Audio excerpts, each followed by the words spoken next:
Hi students, ഇന്ന് നമ്മൾ financial അക്കൗണ്ടിങ്ങിൽ company accounts എന്ന് പറയുന്ന ഏരിയ, അതിൽ ഇഷ്യൂ ഓഫ് ഷെയർസിനെ കുറിച്ചാണ് പഠിക്കുന്നത്.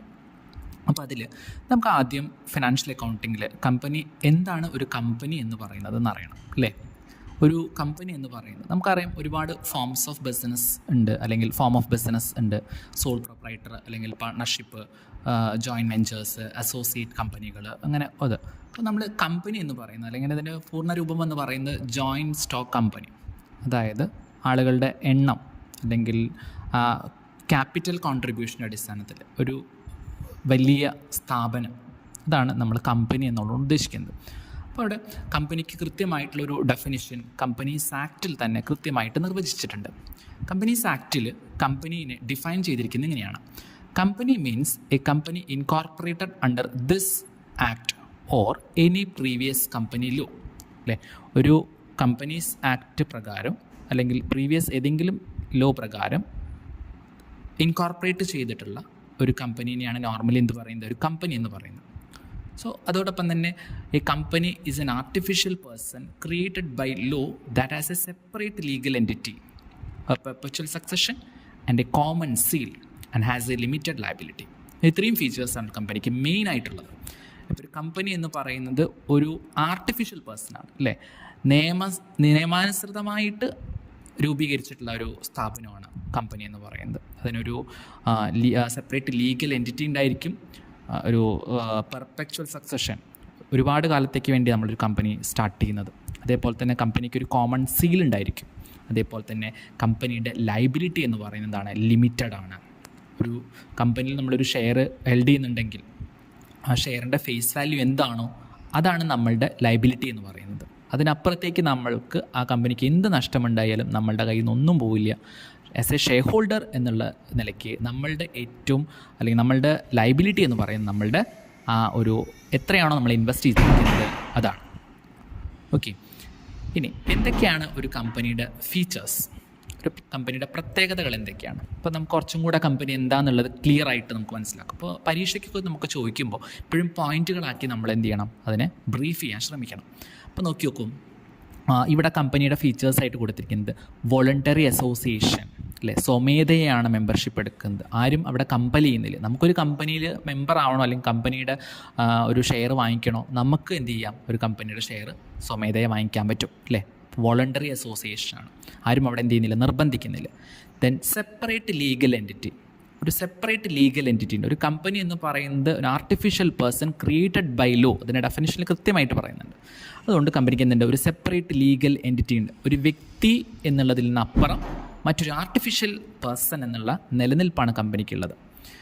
ദെൻ ട്രാൻസ്ഫറബിലിറ്റി ഓഫ് ഷെയർസ്, കമ്പനിയുടെ ഷെയർസ് നമുക്ക് എന്ത് ചെയ്യാൻ പറ്റും, ട്രാൻസ്ഫർ ചെയ്യാൻ പറ്റും അല്ലെ. നമ്മൾ നെഗോഷ്യബിൾ ഇൻസ്ട്രുമെൻറ്റ്സ് പോലെ, ഇപ്പോൾ നമ്മൾ പൈസയൊക്കെ കൈകാര്യം ചെയ്യുന്ന പോലെ തന്നെ നമുക്ക് നമ്മളുടെ ഷെയർസ് എന്ത് ചെയ്യാൻ പറ്റും, വാങ്ങാനും വിൽക്കാനും ഒക്കെ ആയിട്ട് പറ്റും. അതുകൊണ്ട് അതിന് എന്തുണ്ട്, ട്രാൻസ്ഫറബിലിറ്റി ഉണ്ട്.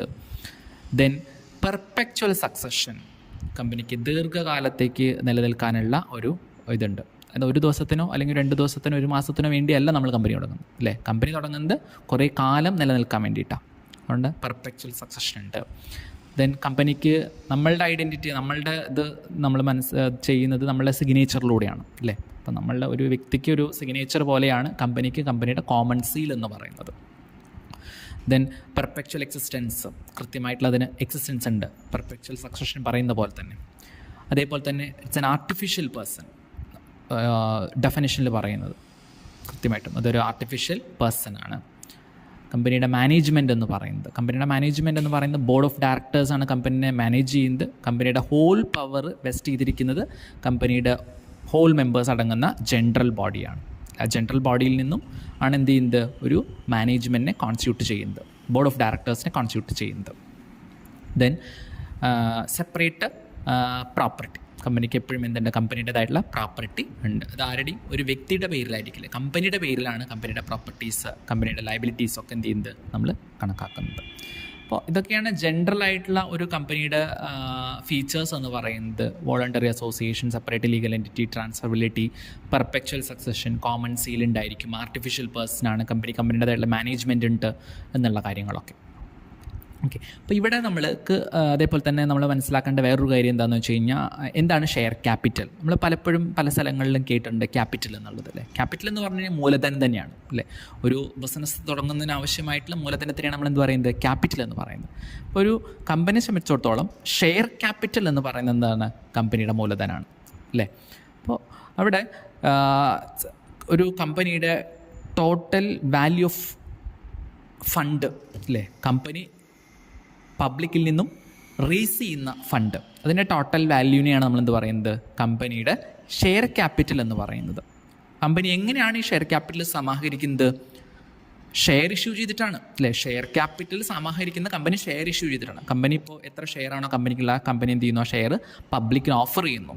അങ്ങനെ പബ്ലിക്കിൻ്റെ കയ്യിൽ നിന്ന് എന്ത് ചെയ്യുന്നു, പൈസ വാങ്ങിച്ച് അവർക്ക് ഷെയർ കൊടുക്കുന്നു. അങ്ങനെയാണ് കമ്പനി ഫണ്ട് റേസ് ചെയ്യുന്നത്. ഇതിനെയാണ് ഷെയർ ക്യാപിറ്റൽ എന്ന് പറയുന്നത്. And it is also known as share holders capital. അതുകൊണ്ട് അതിന് എന്തും പറയും, ഷെയർ ഹോൾഡേഴ്സ് ക്യാപിറ്റൽ എന്ന്, അല്ലെങ്കിൽ ഇക്വിറ്റി ക്യാപിറ്റൽ എന്ന്, അല്ലെങ്കിൽ കോൺട്രിബ്യൂട്ടഡ് ക്യാപിറ്റൽ എന്ന്, അല്ലെങ്കിൽ പെയ്ഡ് ഇൻ ക്യാപിറ്റൽ എന്നൊക്കെ പല പേരുകളിൽ എന്ത് ചെയ്യുന്നുണ്ട്, ഈ ഷെയർ ക്യാപിറ്റൽ നമ്മൾ പറയുന്നുണ്ട്. More over it is N essential component of a company's capital structure. ഒരു കമ്പനിയുടെ മൂലധന ഘടനയിൽ ഏറ്റവും ഇമ്പോർട്ടൻ്റ് ആയിട്ടുള്ള ഒരു എസെൻഷ്യൽ ആയിട്ടുള്ള കോമ്പണൻ്റ് ആണ് എന്ത്, ഷെയർ ക്യാപിറ്റൽ എന്ന് പറയുന്നത്, അല്ലേ. ഒരു കമ്പനിക്ക് ഫണ്ട് ആവശ്യമായിട്ട് വരുമ്പോൾ അവർ ഷെയർ ക്യാപിറ്റൽ ഇഷ്യൂ ചെയ്തിട്ടാണ് എന്ത് ചെയ്യുന്നത്, ക്യാപിറ്റൽ ഫണ്ട് റേസ് ചെയ്യുന്നത്. അല്ലെങ്കിൽ അവർക്ക് അതേപോലെ മറ്റ് അവസരങ്ങൾ, ഡിബഞ്ചർ ഇഷ്യൂ ചെയ്തിട്ട് എന്ത് ചെയ്യാൻ പറ്റും, ഫണ്ട് റേസ് ചെയ്യാൻ പറ്റും. അതുമല്ലെങ്കിൽ അവർക്ക് ഡെപ്റ്റ് എടുക്കാൻ പറ്റും, അല്ലേ. ബാങ്കുകളിൽ നിന്നോ മറ്റ് ഫിനാൻഷ്യൽ ഇൻസ്റ്റിറ്റ്യൂഷനിൽ നിന്നൊക്കെ എന്ത് ചെയ്യാൻ പറ്റും, ഡെപ്റ്റ് എടുക്കാൻ പറ്റും. അങ്ങനെയാണ് അവരെന്ത് ചെയ്യുന്നത്, ഫണ്ട് റേസ് ചെയ്യുന്നത്. അപ്പോൾ ഷെയർ ക്യാപിറ്റൽ എന്താണെന്നുള്ളത് നമുക്ക് കൃത്യമായിട്ട് അറിയണം. അതേപോലെ തന്നെ പിന്നെ നമുക്ക് ചോദിക്കാൻ സാധ്യതയുള്ളൊരു ക്വസ്റ്റ്യനാണ്, what are the phases or categories of share capital. ഈ ഷെയർ ക്യാപിറ്റലിൻ്റെ തന്നെ കാറ്റഗറീസ് എന്തൊക്കെയാണെന്നുള്ളത്. അതിൽ ഷെയർ ക്യാപിറ്റലിൻ്റെ കാറ്റഗറീസ് പറയുമ്പോൾ നമ്മൾ ഫസ്റ്റ് പറയുന്നത് എന്താണെന്ന് വെച്ച് കഴിഞ്ഞാൽ ഓതറൈസ്ഡ് ഷെയർ ക്യാപിറ്റലാണ്. ഒരു കമ്പനിക്ക് മാക്സിമം ഇഷ്യൂ ചെയ്യാൻ പറ്റുന്ന ക്യാപിറ്റലിൻ്റെ ലിമിറ്റിനെയാണ് എന്ത് പറയുന്നത്, ഓതറൈസ്ഡ് ഷെയർ ക്യാപിറ്റൽ എന്ന് പറയുന്നത്. അപ്പോൾ ഒരു കമ്പനിയുടെ ഷെയർ ക്യാപിറ്റൽ ഓതറൈസ് ചെയ്തിരിക്കുന്നത് 10 ലക്ഷം രൂപയാണ് ഒരു കമ്പനിയുടെ ഓതറൈസ്ഡ് ഷെയർ ക്യാപിറ്റൽ എന്ന് പറഞ്ഞു കഴിഞ്ഞാൽ അതിനർത്ഥം എന്താണെന്ന് വെച്ച് കഴിഞ്ഞാൽ ആ കമ്പനിക്ക് മാക്സിമം 10 ലക്ഷം രൂപ വരെ മാത്രമേ എന്ത് ചെയ്യാൻ പറ്റുള്ളൂ, ഷെയർ ക്യാപിറ്റൽ ഇഷ്യൂ ചെയ്യാൻ പറ്റുള്ളൂ. അതിനാണ് എന്ത് പറയുന്നത്, ഓതറൈസ്ഡ് ഷെയർ ക്യാപിറ്റൽ എന്ന് പറയുന്നത്.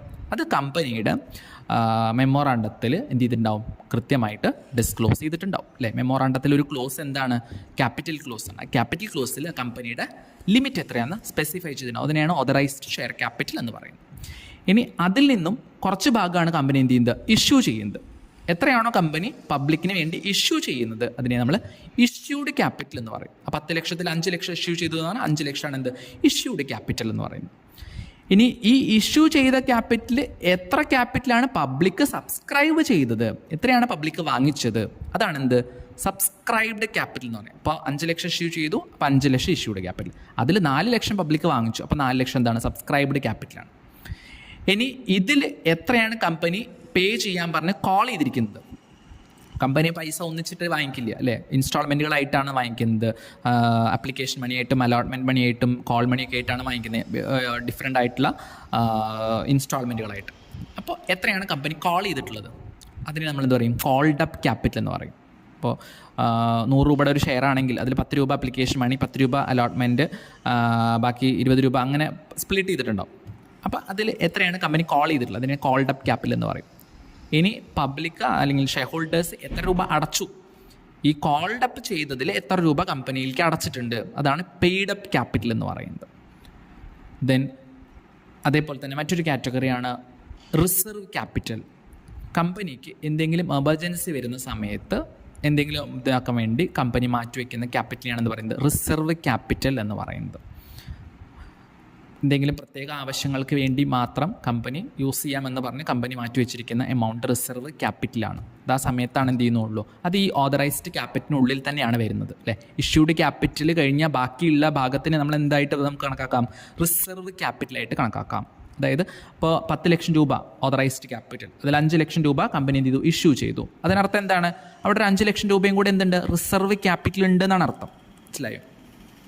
അതേപോലെ തന്നെ അതിനെ തന്നെ നമുക്ക് എന്ത് പറയാം, അൺകോൾഡ് ക്യാപിറ്റൽ എന്നും പറയാം. അൺകോൾഡ് ക്യാപിറ്റൽ ശരിക്കും അതല്ല, പക്ഷെ എന്നാലും നമുക്ക് എന്ത് പറയാം, കമ്പനി വിളിക്കാത്ത എമൗണ്ടാണ്, വിളിക്കാത്ത ക്യാപിറ്റലാണ് എന്ത്, അൺകോൾഡ് ക്യാപിറ്റൽ. അപ്പോൾ നമ്മുടെ കോൾഡ് അപ്പ് ക്യാപിറ്റൽ എന്ന് പറഞ്ഞു അല്ലേ. അപ്പോൾ പബ്ലിക് സബ്സ്ക്രൈബ് ചെയ്തതിന് ശേഷം നമുക്ക് കോൾഡ് അപ്പ് ക്യാപിറ്റൽ എത്രയാണ്, അപ്പോൾ എത്രയാണ് കമ്പനി വിളിച്ചത്, 10 രൂപയുടെ ഷെയറിൽ കമ്പനി 5 രൂപ കോൾ ഫോർ ചെയ്തിട്ടുണ്ട്, ബാക്കി 5 രൂപ എന്ത് ചെയ്യാണ്ട്, കോൾ ഫോർ ചെയ്യാനുണ്ട്. അപ്പോൾ ബാക്കിയുള്ള എമൗണ്ടിനെ നമുക്ക് എന്ത് പറയാം, അൺകോൾഡ് ക്യാപിറ്റൽ എന്ന് പറയാനായിട്ട് പറ്റും.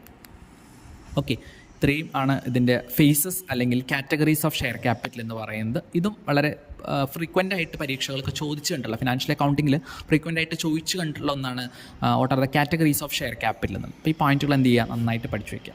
ഓക്കെ, അപ്പോൾ നമ്മൾ ഇന്നത്തെ ഇതിൽ നോക്കിയിരിക്കുന്നത് എന്താണ് കമ്പനിയുടെ ഡെഫിനിഷൻ, കമ്പനിയുടെ ഫീച്ചേഴ്സ്, എന്താണ് ഷെയർ ക്യാപിറ്റൽ, അതേപോലെ തന്നെ ഏതൊക്കെയാണ് കമ്പനിയുടെ ഷെയർ ക്യാപിറ്റലിൻ്റെ കാറ്റഗറീസ് ഏതൊക്കെയാണ്. Okay, thank you.